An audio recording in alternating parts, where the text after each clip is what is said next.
Hey guys, welcome back to the Sparkle Coaching Center. Today we are going to talk about the use of want to and wants to.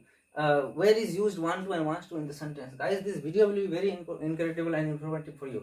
So guys, please be continue till the end. Guys, we will study in this video about the use of want to and wants to. तो सभी की छोटी बड़ी चाहत होती है दोस्तों, सभी की छोटी बड़ी चाहत होती है। तो आपकी भी होंगी, मेरी भी है और किसी की होती है। तो इन चाहत को एक्सप्रेस करने के लिए प्रेजेंट इंडेफिनिट टेंस में एक रूल होता है।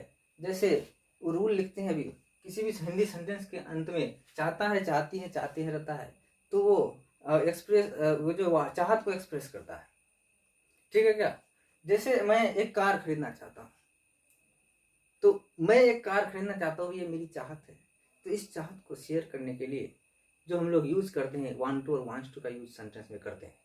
तो कैसे वांट टू और वांट्स टू का यूज करेंगे, इस चीज को जानेंगे।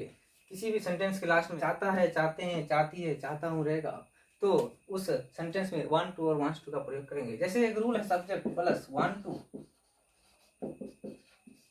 Wants to plus verb first plus object. By using this structure, we will make sentences where is used want to and wants to. Want to और wants to का प्रयोग जो हम लोग चाहत को बयान करने के लिए करते हैं। जैसे कि एक सेंटेंस मैंने बताया कि मैं एक कार खरीदना चाहता हूँ। I want to purchase a car. इसको इस तरह से बना लेंगे। जैसे मैं एक कार खरीदना चाहता हूँ, मैं एक कार खरीदना चाहता हूँ। तो कैसे कैसे इसको हम लोग इंग्लिश में कन्वर्ट करेंगे? तो जैसे आई सब्जेक्ट प्लूरल है, तो वांट टू का प्रयोग करेंगे। आई वांट टू, है ना, क्या करेंगे? Purchase a car, purchase a car, purchase a car. तो इस प्रकार से हम लोग प्रेजेंट इंडेफिनिट में चाहत को बयान करते हैं इंग्लिश में और हिंदी में। जैसे मैं एक कार खरीदना चाहता हूँ, इसको इंग्लिश में कन्वर्ट करेंगे तो सब्जेक्ट आई वांट टू, आई जो प्लूरल है, प्लूरल नंबर के साथ वांट टू का प्रयोग करेंगे, और सब्जेक्ट सिंगुलर होगा तो वांट्स टू का प्रयोग करेंगे। जैसे I we you they more than one name, इसके साथ वांट टू का प्रयोग करेंगे, लेकिन सब्जेक्ट जब सिंगुलर होगा, जैसे ही सी इट और किसी का नाम मोर वन नेम के साथ जो है वांट्स टू का प्रयोग किया जाता है। जैसे सीता गाना गाना चाहती है, उसकी चाहत है। कैसे बनाएंगे हम लोग इस सेंटेंस को? तो Sita wants to sing a song, Sita wants to sing a song. जैसे मैं ताजमहल जाना चाहता हूँ, ताजमहल देखने जाना चाहता हूँ, I want to go to see Taj, I want to go to see the Taj. जैसे कि मैं अंग्रेजी बोलना चाहता हूँ, तो I want to speak English, I want to speak English.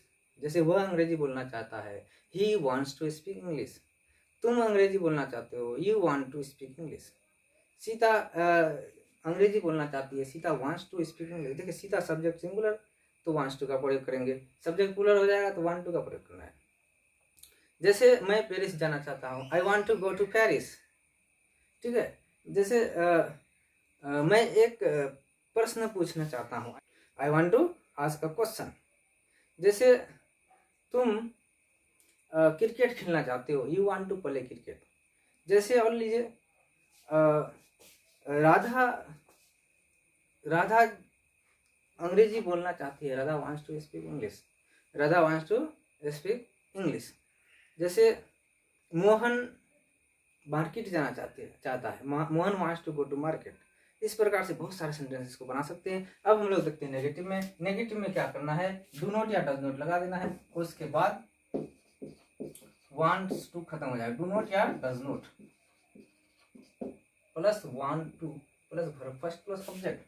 Do not या does not plus want to plus verb first plus object. जैसे मैं एक कार खरीदना नहीं चाहता हूँ, तो I do not want to purchase a car. तुम पेरिस नहीं जाना चाहते हो, you do not want to go to Paris. ठीक है। जैसे राधा एक पत्र नहीं लिखना चाहती है, Radha does not want to write a letter. इस प्रकार से बहुत सारा सेंटेंसेस को हम लोग नेगेटिव में भी बना सकते हैं। जैसे वह उससे शादी नहीं करना चाहती है, तो she does not want to marry him, she does not want to marry him. और जैसे और सेंटेंस ले सकते हैं, बहुत सारे सेंटेंसेस हैं, आप बना सकते हैं कई सारे सेंटेंस। तुम अंग्रेजी नहीं बोलना चाहते हो, you do not want to speak English, you do not want to speak English. अब जैसे वह अंग्रेजी नहीं बोलना चाहती है तो she does not want to speak English, subject singular तो डज नॉट, उसके बाद वांट टू, वांट्स टू का खेल खत्म नेगेटिव में, ठीक है क्या। नेगेटिव में वांट टू केवल लगेगा, नेगेटिव में वांट टू का यूज किया जाता है, वांट्स टू केवल पॉजिटिव में, ठीक है, सब्जेक्ट सिंगुलर रहेगा। तो इस प्रकार से हम लोग बहुत सारे सेंटेंसेस को बना सकते हैं, ठीक है क्या। इसमें कई तरीके से हम लोग बनाएंगे, जैसे इंट्रोगेटिव में बना सकते हैं, नेगेटिव में बना सकते हैं, WH में बना सकते हैं। जैसे मैं एक कार खरीदना चाहता हूँ, इसी को लेते हैं, I want to purchase a car, ठीक है। I do not want to purchase a car, negative interrogative में do I want to purchase a car, do I not want to purchase a car, why do I want to purchase a car, why do I not want to purchase a car. इस प्रकार से कई तरीके से हम लोग बना सकते हैं सेंटेंस को, आप भी बना सकते हैं बहुत इजीली। इस स्ट्रक्चर के जरिए हम लोग सेंटेंस, कई सारे सेंटेंस जो चाहत को बयान करता है उस चीज़ को हम लोग जो है बना सकते हैं। जहाँ भी चाहता है, चाहती है, चाहते आएगा सेंटेंस के लास्ट में, तो हम लोग को वो इसी सेंटेंस का यूज कर, इसी रूल का यूज करेंगे, इसी रूल का यूज करके हम लोग वो हिंदी से इंग्लिश को कन्वर्ट